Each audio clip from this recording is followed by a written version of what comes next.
అసలు ఎవరు చెప్పారు కన్నీళ్ళకి బరువే ఉండదని? ఎవరు చెప్పారు మీకు? గుర్తుపెట్టుకో, కేవలం ఒకే ఒక కన్నీటి చుక్క అనేది బయటికి రాగానే మనసు అనేది చెప్పలేనంత తేలిక పడుతుంది. అప్పుడు బరువు ఉన్నట్లే కదా.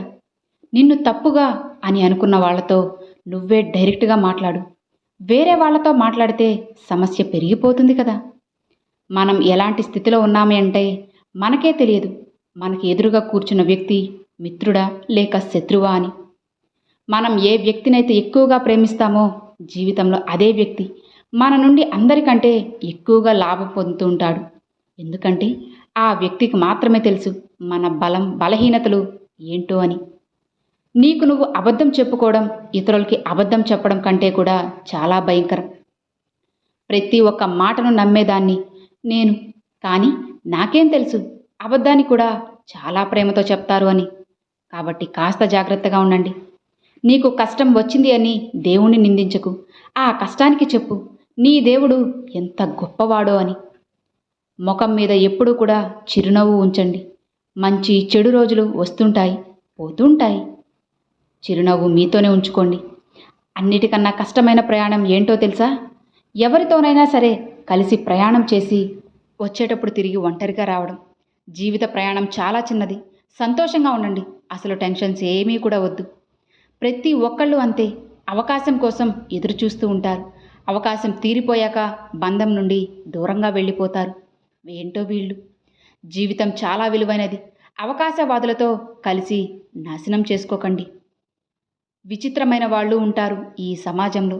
సంతోషాన్ని లాక్కొని సంతోషంగా ఉండు అని చెప్పి అంటారు. చావు ఒకరోజు అందరికీ వస్తుంది. కానీ బ్రతికే ప్రతిరోజు కృంగిపోకు. బ్రతకడం కంటే జీవితమే వేస్ట్ కదా. దారి వెంట పోవడం కాదు, దారి చేసుకుని వెళితేనే ప్రత్యేకత ఏంటో ఈ లోకానికి తెలుస్తుంది. నువ్వు ఎవ్వరూ నడవని దారిలో ఒంటరిగా నడవడం అంటే రాబోయే తరాలకు నువ్వు ఒక మంచి దారిని చూపడమే.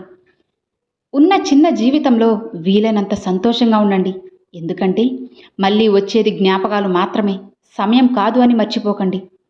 ఎవరి స్నేహం కోసం, ఎవరి పరిచయం కోసం మనం వెతకాల్సిన అవసరం లేదు. మన వ్యక్తిత్వం మంచిదైతే చాలు, వాళ్లే మనల్ని వెతుక్కుంటూ వస్తారు. నిజమే కదా. గుర్తుపెట్టుకు, వ్యక్తిగా ప్రతి వాణిని కూడా గౌరవించు, కానీ పూజించకు. జీవితం దేవుడిచ్చినది. విశ్వాసం కూడా దేవుడి మీదే ఉంచు. అంతా మంచిగా జరుగుతుంది.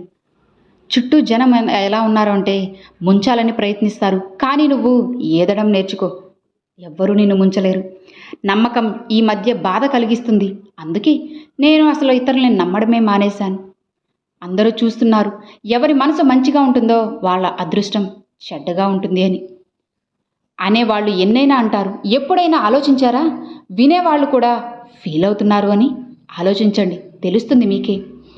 ప్రతి చెట్టు పండ్లని ఇవ్వవలసిన పని లేదు. కొన్ని నీడ కూడా చాలా విశ్రాంతినిస్తాయి. ప్రయత్నం ఎంత త్వరగా చేస్తే గెలుపు అంత త్వరగా నీ ముందుకు వస్తుంది. నువ్వు కూడా భలేటోడివే. నమ్మకమేమో మనిషి మీద పెట్టుకుంటావు, కంప్లైంట్ ఏమో దేవుడి మీద చేస్తావు.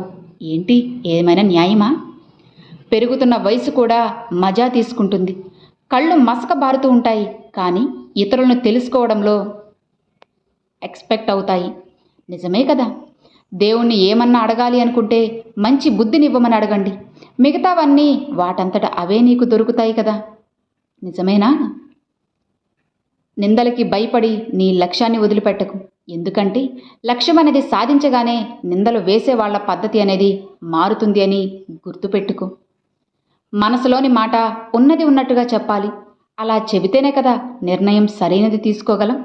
అలా చెప్పకపోతే నిర్ణయం కరెక్ట్గా చెప్పాల్సిన అవసరమే లేదు. గుర్తుపెట్టుకోండి. కోపంలో మాట్లాడే పద్ధతిని మర్చిపోకూడదు. ఎందుకంటే కోపం కొన్ని క్షణాలే ఉంటుంది, కానీ బంధం మాత్రం నీతో జీవితకాలం ఉంటుంది. అహంకారం, పొగరు, గర్వం అనేది నా దృష్టిలో చాలా ఖరీదైనవి. వాటిని కొనుక్కునే స్తోమత నాకు లేదు. అందుకే చవకగా దొరికే చిరునవ్వు, సంతోషం, ప్రేమ, ఆప్యాయత అనే వాటితోనే సరిపెట్టుకుంటున్నా. ఇతరులకు కూడా అవే పంచిపెడుతున్నా. అవే మీకు మంచి చేస్తాయి కూడా. ఈ లోకంలో చాలా తక్కువ మంది ఉంటారు. చూడడానికి పైనుంచి ఎలా ఉంటారో లోపల నుంచి కూడా అలానే ఉంటారు. తక్కువే కదా ఉంటారు. నిన్ను చూసి ఎవరైనా సరే కుళ్ళుకుంటున్నారా? దానికి వాళ్ళ తప్పు ఏమీ లేదు. దానికి కారణం నీ గొప్పతనమే. నిన్ను చూసి ఏడవటానికి వాళ్ళని బలవంతం చేస్తుంది. అందుకే ఇంకా ఇంకా నీ గొప్పతనాన్ని పెంచుకో. ఇంకా వాళ్ళు ఎంతగా ఏడుస్తారో ఏడవని. ఈ మొత్తం విశ్వంలో నోరు ఎలాంటిదంటే దాంట్లో విషం, అమృతం రెండూ కూడా ఒకే చోట ఉంటాయి. గెలవాల్సిన అవసరం లేదు, ఓడిపోవాల్సిన అవసరం లేదు. ఇది జీవితం అనే ఆట. ఇందులో ఆడవలసిన అవసరమైతే ఖచ్చితంగా నీకు ఉంది. ఆడు, తప్పకుండా గెలుస్తావు. వయసు మాత్రం అడగకుండా ప్రయాణిస్తుంది. కానీ నువ్వేమో ఎవరి కోసమో ఎదురు చూస్తూ అక్కడే నిలబడి ఉన్నావు. జీవితంలో నీకు నువ్వు దృఢంగా తయారవు. ఇతరుల మీద నమ్మకం పెట్టుకొని కూర్చొని ఉండటం నిన్ను పూర్తిగా నాశనం చేస్తుంది. జాగ్రత్తగా ఉండు. భగవద్గీత చదివినవాడు ఎవ్వరినీ దూషించడు. బైబిల్ చదివినవాడు ఎవ్వరినీ ద్వేషించడు. ఖురాన్ చదివినవాడు ఎవరినీ హింసించడు. ఏ గ్రంథమైనా పరమత సహనాన్ని నేర్పిస్తుంది. ఆ సహనం కోల్పోయినవాడు అసలు మనిషే కాదు. ఉప్పులాగా ఉండు. ఎవరు నిన్ను ఎక్కువగా ఉపయోగించుకోరు. అలానే ఎవరూ కూడా నువ్వు లేకుండా కూడా అస్సలు ఉండలేరు. అర్థమైందా నువ్వు ఎలా ఉండాలో? అప్పటి రోజుల్లో దెబ్బ తగిలితే పసుపు, సున్నం రాసేవాళ్ళు. కానీ ఇప్పటి రోజుల్లో స్టేటస్లోనే రాస్తున్నారు. నిజమే కదా? తండ్రి యొక్క కష్టాన్ని, అలానే ఇంట్లో ఉన్న కష్టాలు ఎవరికైతే గుర్తు ఉంటాయో వాళ్ళు ఎప్పటికీ కూడా తప్పుడు మార్గంలో పొరపాటున కూడా నడవరు. కొన్ని రోజులు మౌనంగా ఉండి చూడు. జనం నిన్ను నిజంగానే పూర్తిగా మర్చిపోతారు. అంటా ఉంటారు ఏది జరిగినా మన మంచికే అని. మంచికైతే మరి మనిషి ఎందుకు అంతలా నలిగిపోతాడు చెప్పు? పదే పదే కన్నీళ్లను తుడుచుకునే బదులు ఒక్కసారి ధైర్యం చేసి జీవితం నుండి పూర్తిగా తొలగించు. మరియు ముఖ్యంగా నువ్వు నిన్ను మోసం చేసిన వాళ్ళని పూర్తిగా తొలగించేసే. అప్పుడు కన్నీళ్లే రావు కదా. జనం ముందు ఏడవడం వల్ల ఎలాంటి ప్రయోజనం అనేది లేదు. ఇక్కడ నీ వాళ్ళు అంటూ నీకు తోడుగా ఎవ్వరూ లేరు అని గుర్తుపెట్టుకో. ఎప్పటి వరకు అయితే నీకు నువ్వు ఏదైనా సాధించాలి అనుకుంటావో ఇక ఆ రోజే జీవితాన్ని మార్చుకోవడానికి నిర్ణయం తీసుకో. నమ్ము, నీ జీవితం చాలా బాగుంటుంది. కష్టపడి నువ్వు ఏదైనా సాధించినప్పుడు ఆ రోజున ఈ జనం నీకోసం బంధుత్వం, స్నేహం ఇక అన్నీ కూడా నీతో కలుపుకుంటారు. మనిషి అన్నాక మజా కాస్త మస్తీ కూడా ఉండాలి. సీరియస్గా ఉండేవాళ్ళు హాస్పిటల్లో కూడా మనతో కలుస్తారు కదా. జీవితాన్ని అర్థం చేసుకోవాలి అంటే ఒక్కసారి వెనక్కి తిరిగి చూడు. జీవించాలి అంటే ముందుకు వెళ్ళి చూడు, నీకే అర్థమవుతుంది. జీవితంలో ఇలాంటి వాళ్ళని ఇష్టపడు. ఎవరి మనసు వాళ్ళ ముఖం కంటే అందంగా ఉంటుందో వాళ్ళని ఇష్టపడు, అన్నీ లభిస్తాయి. ఒకరోజు నీ కర్మ నిన్ను కలవడానికి వస్తుంది. ఆ రోజు నువ్వు కంగారు పడకు. క్షమించడం నేర్చుకో. ఎందుకంటే మనం కూడా ఇతరుల నుండి ఇదే కోరుకుంటాం కదా. ఒంటరిగా ఎగిరే రెక్కలు చాలా బలంగా ఉంటాయి. చింత నుండి బయటికి రా, లేకపోతే నువ్వే పాడైపోతావు. గొప్పవాడివి అవ్వాలి అంటే త్వరగా ఓటమిని ఒప్పుకో. మొదట్లో ఎప్పుడూ కష్టంగానే ఉంటుంది, తరువాత బాగుంటుంది. ఆలోచన మరియు నీళ్లు ఎప్పుడూ కూడా స్వచ్ఛంగానే ఉండాలి. ఎందుకంటే చెడ్డ నీళ్ళు ఆరోగ్యాన్ని పాడు చేస్తే చెడ్డ ఆలోచనలు జీవితాన్నే పాడు చేస్తాయి. నిజమే కదా. ఇష్టం యొక్క దారి చాలా దూరం వరకు వెళ్తుంది. కానీ అవసరం యొక్క వీధి రాగానే మలుపు తిరగడమే మంచిది కదా. నీకు, నీ జీవితానికి కూడా. చాలా శాంతంగా ఉన్న వాళ్ళతో సమయం చూసుకొని మాట్లాడు. చాలా విషయాలు కూడా నీకు ఖచ్చితంగా చెప్తారు. నీ ఇష్టపూర్వకంగా జీవించు. జనాలు ఇష్టాలు అనేటివి ఖచ్చితంగా మారుతూ ఉంటాయి. ఆలోచిస్తూ కూర్చుంటే ఎక్కడ దొరుకుతుంది మనసుకు నచ్చింది? లేచి మొదలు పెట్టాలి కదా, అప్పుడే అనుకున్నది సాధిస్తావు. ఎవరి గురించి తప్పుగా అనుమానపడకు. ఎందుకంటే నీకు తెలియదు వాళ్ళ జీవితంలో ఎన్ని చిక్కులు ఉన్నాయో. తీపిగా ఉన్న వాళ్ళతో కలిసి నడవడం కంటే చేదుగా ఉన్నవాళ్లే నిజమైన వాళ్ళు అవుతారు. నిజమే కదా. మన టైం అనేది బాలేకపోతే మనశ్శాంతి కలిగించే వాళ్ళు కూడా మనల్ని బాధ పెట్టి దూరంగా వెళ్ళిపోతారు. ఆర్థిక స్థితి ఎలా ఉన్నప్పటికీ సంతోషంగా ఉండడానికి నీ మానసిక స్థితిని నువ్వు బలంగా ఉంచుకో. నీ సంతోషం కోసం ఇతరుల్ని బాధ పెట్టకు. ఎందుకంటే సమయం చెడ్డదవుతుంది, కానీ మనిషి కాదు కదా. ఒక్కొక్కసారి పైవాడి రాత కూడా విచిత్రంగా ఉంటుంది. ప్రేమ ఎలాంటి వాళ్లకు దొరుకుతుంది అంటే అసలు ప్రేమించడమే రాని వాళ్ళకే దొరుకుతుంది. వదిలేసే. అదృష్ట రేఖలు నీ మీద పెట్టుకున్న నమ్మకాన్ని ప్రాణం కంటే ఎక్కువగా ప్రేమించిన వాళ్లే మారిపోతుంటే అదృష్టం ఎంత చెప్పు, మారిపోదా? చెప్పడానికి ఏముంది, జీవితంలో బంధువులు చాలామంది ఉన్నారు, కానీ నాకంటూ ఎవరూ లేరు కదా. అప్పుడే అలసిపోయావా చెప్పు. ఇప్పుడు నువ్వు అక్కడ నవ్వాలి. ఎక్కడైతే నువ్వు ఏడ్చావో అక్కడే నవ్వు. ఈరోజు నీకు ఒక దారి దొరికింది. రేపు నువ్వు అనుకున్న టార్గెట్ ఖచ్చితంగా రీచ్ అవుతావు. లేచి ముందుకు వెళ్ళు. నేను అద్దంలో చూసుకున్నాను. మనసు విరిగిపోతే ముఖంలో కవలికలు కూడా మారిపోతాయని అర్థమవుతాయి. అసలు ఈ మధ్య విషం అనేది దుకాణాల్లో నకిలీవి, నోట్లు అసలైనవి దొరుకుతున్నాయి. జీవితంలో ఏ పరిస్థితినైతే మనసు స్వీకరిస్తుందో అదే సుఖం అనిపిస్తుంది. అలానే ఏ పరిస్థితి అయితే మనసు స్వీకరించదో అదే దుఃఖం అనిపిస్తుంది. ఎంత విచిత్రమో చూడు. అందరికీ బాధగానే ఉంటుంది, కానీ కొంతమంది నొప్పిని దాచిపెట్టుకుంటారు. ఎప్పుడు అబద్ధాలు చెప్పే వ్యక్తి ఒకరోజు నిజం చెప్పినా ఎవ్వరూ నమ్మరు కదా. చేపలు కూడా నవ్వుకుంటున్నాయి.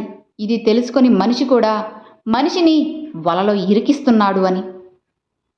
అసలు ఈ రోజుల్లో మనసును చూసి రావట్లేదు, ఇంటిని చూసి ఆస్తిని చూసి మాత్రమే వస్తున్నారు. జనం భలే విచిత్రమైన వాళ్ళు. మనవాడే మనవాడే అంటూ ఎప్పుడు పరాయివాణ్ణి చేస్తారో తెలియదు.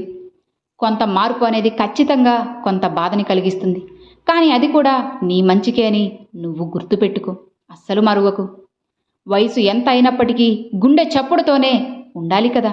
ఇంకా జీవించాలి అనే ఆశతోనే ఉండాలి. ఏదీ కూడా ఒకేలా ఉండదు. అది సమయమైనా కావచ్చు, లేదా మనిషన్నా కావచ్చు. ఎంతవరకు జీవించాలి అన్నది కేవలం మన చేతుల్లో లేదు, కానీ ఎలా జీవించాలి అనేది మన చేతుల్లోనే ఉంటుంది. సమయం అందరికీ దొరుకుతుంది. జీవితం మార్చుకోవడానికి సమయం అనేది మార్చుకోవడానికి కూడా నీకైన రోజు వస్తుంది. నమ్మకం కుందేలు మీద పెట్టుకో. తాబేలు కేవలం పుస్తకాల్లోనే గెలుస్తుంది. మనిషి యొక్క ఆలోచనలే అతనిని రాజుగా చేస్తాయి. అవసరం లేదు అందరి దగ్గర డిగ్రీ ఉండాలని. కర్మ యొక్క అకౌంట్ అనేది చాలా సులువుగా ఉంటుంది.